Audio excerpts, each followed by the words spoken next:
বন্ধুরা, স্বাদ জমাটি মশলা কাটিয়ে রান্নাঘরে সবাইকে স্বাগতম। আজকের রেসিপি বাসন্তী পোলাও। বাসন্তী পোলাও বানানোর জন্য আমরা এখানে 500 গ্রাম গোবিন্দভোগ চাল নিয়ে নিয়েছি। এবার এই চালটাকে ভালোভাবে ধুয়ে নিতে হবে।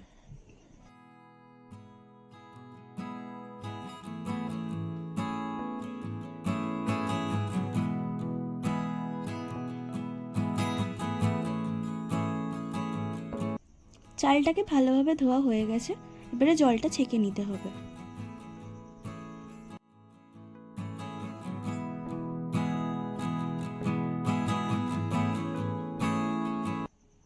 চালটাকে ভালোভাবে শুকিয়ে নিতে হবে যাতে চালের মধ্যে একটুও জল না থাকে। চালটা ভালোভাবে শুকিয়ে গেছে, এবার চালের মধ্যে অল্প করে ঘি দিয়ে দিলাম।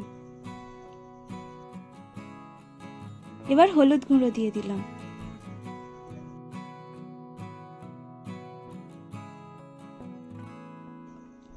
এবার ঘি, চাল এবং হলুদ গুঁড়োটা ভালোভাবে মিশিয়ে নিতে হবে।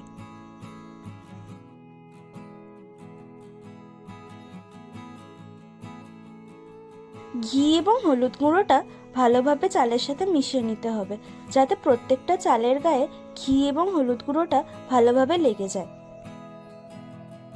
দেখতেই পাচ্ছেন পুরোটা চাল কিভাবে মেশানো হয়ে গেছে এবং কত সুন্দর লাগছে। এবার এটাকে 1 ঘন্টা কি 2 ঘন্টা মতন রেস্টে দিতে হবে।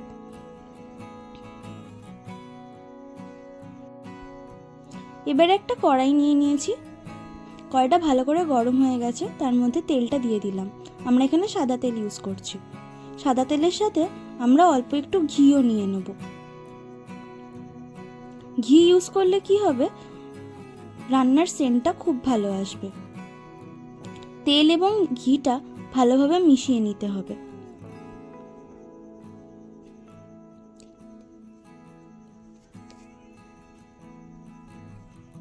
এবারে একে একে গরম মশলাটা দিয়ে দেবো। গরম মশলার মধ্যে আমরা ইউজ করেছি দারচিনি, এলাচ এবং লবঙ্গ। এবার 2টো তেজপাতা দিয়ে দেবো। এবার এগুলোকে একটু ভালোভাবে ভেজে নেব যাতে একটা সুন্দর গন্ধ আসে।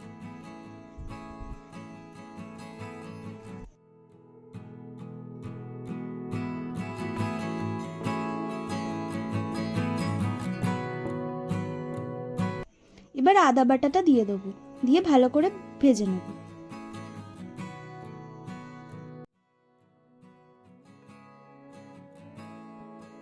এবারে এর মধ্যে ম্যারিনেট করে রাখা চালটা দিয়ে দেবো।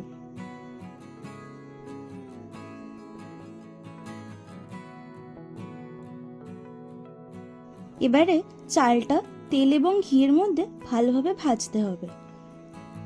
চালটা যত ভালোভাবে ভাজা হবে তত খেতে সুস্বাদু হবে। চালটা একে অপরের গায়ে লাগবে না।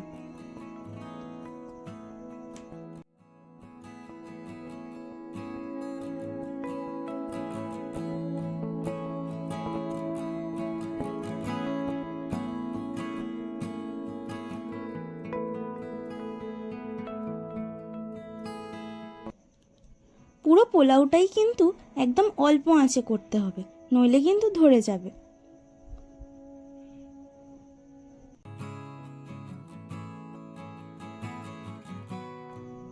দেখতেই পাচ্ছেন চালটাকে আমি কিন্তু ভালোভাবে ভেজে নিচ্ছি।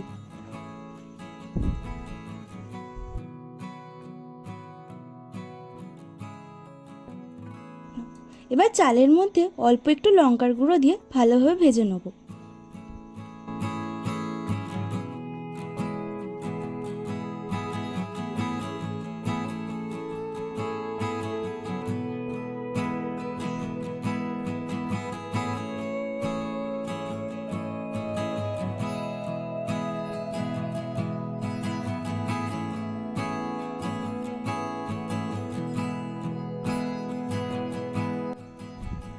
এবারে কড়ার মাঝখানটা একটু ফাঁকা করে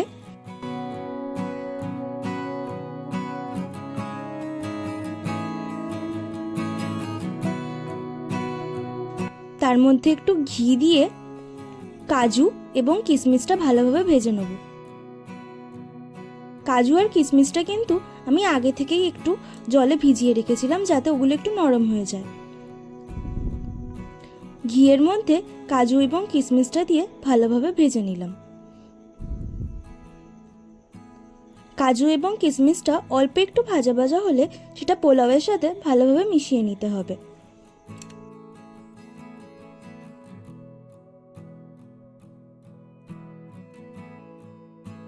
এবারে পোলাওয়ের মধ্যে অল্প একটু গরম মশলা দিয়ে দিলাম। গরম মশলাটা দিলে পোলাওতে একটা খুব সুন্দর সেন্ট আসবে এবং টেস্টটাও আরও ভালো হবে।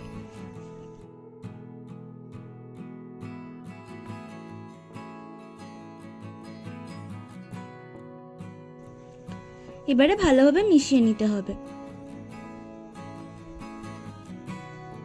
দেখতেই পাচ্ছেন পোলাওটা কত সুন্দরভাবে ভাজা হয়ে গেছে।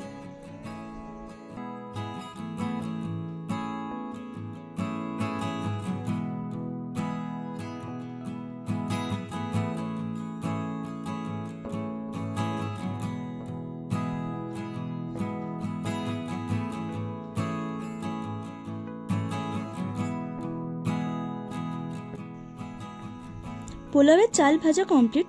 এবার এর মধ্যে জলটা দিয়ে দেবো। আপনারা মনে রাখবেন আপনাদের যতটা চাল হবে তার ডবল জল দিতে হবে। যেমন 500 চাল হলে 1 লিটার জল দিতে হবে।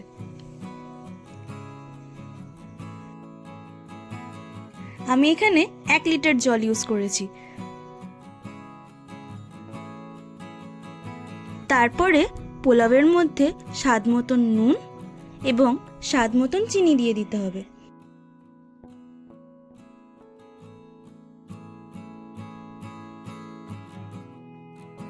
এবং কিছুক্ষণের জন্য ঢেকে রাখতে হবে। আমি এখানে 15 মিনিটের মতন ঢেকে রাখবো।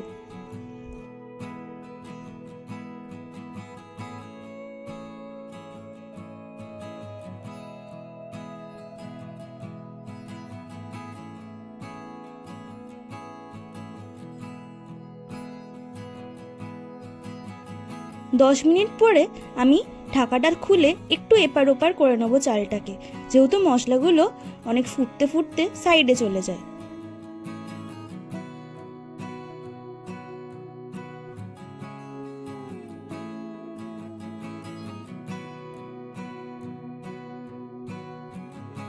চালটাকে ভালোভাবে নেড়ে নিয়ে আমি আবার চাপা দিয়ে দিলাম।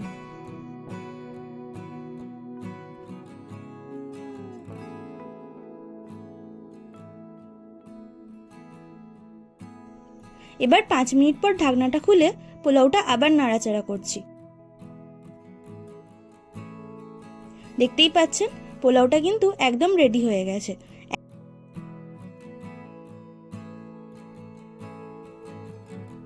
একদম ঝরঝরে পোলাও কিন্তু রেডি।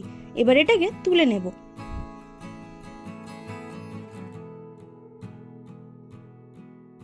বাসন্তী পোলাও কিন্তু একদম রেডি। ভিডিওটা ভালো লাগলে লাইক, কমেন্ট এবং শেয়ার করে দেবেন এবং চ্যানেলে নতুন হয়ে থাকলে চ্যানেলটি সাবস্ক্রাইব করে পাশে থাকা বেল আইকনটি বাজিয়ে দেবেন। দেখা হচ্ছে আবার পরের ভিডিওতে। ততক্ষণের জন্য টাটা।